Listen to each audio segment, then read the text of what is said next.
So let's take a look at some of the value propositions around identity and access management as a service. Very much akin to the value propositions you'd expect to find in a traditional SaaS environment, regardless of what type of application is being acquired. You're going to see a lot of those same themes here with IAM as a service. First and foremost, we look at economics, right? We look at driving down the total cost of ownership.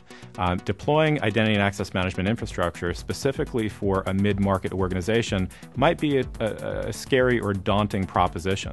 However, when we start to look at acquiring on-demand services via the cloud, now we look at a much lower total cost of ownership. We're avoiding the deployment of infrastructure and software. We're avoiding the cost of the professional services and the time for those professional services as well. The second concept here is really time to market.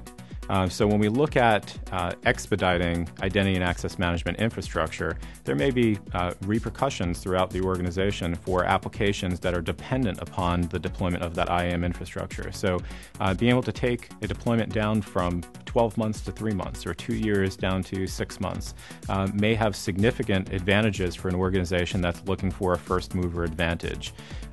In a competitive environment that's growing more global every day, having that first mover advantage and being able to deploy this infrastructure quickly, it can mean quite a bit.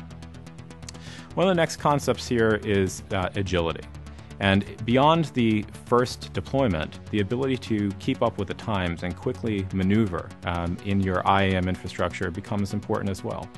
So as new protocols and standards emerge, rather than trying to keep on top of that via having the best engineers on site or having the best professional services relationships, which is sometimes challenging in the mid-market space, you're now subscribed to those best practices, and your agility to be able to subscribe to something on demand or let it go tomorrow affords an organization in the mid-market an advantage that was once only the realm of an enterprise. We also have a nice financial byproduct of software as a service, and specifically in the IAM space where these infrastructures might get complex, they may get costly, we don't know what the upgrades or maintenance may look like down the road.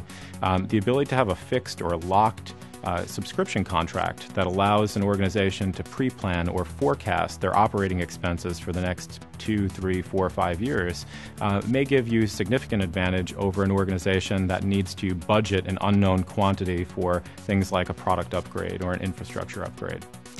Another advantage we see here is reducing overhead. We're all concerned with IAM infrastructure, and for good reason. We've talked about a number of realities and trends in the marketplace, such as regulations and software as a service and integrating with a lot of extranet endpoints that make identity and access management core to a mid-market strategy in security.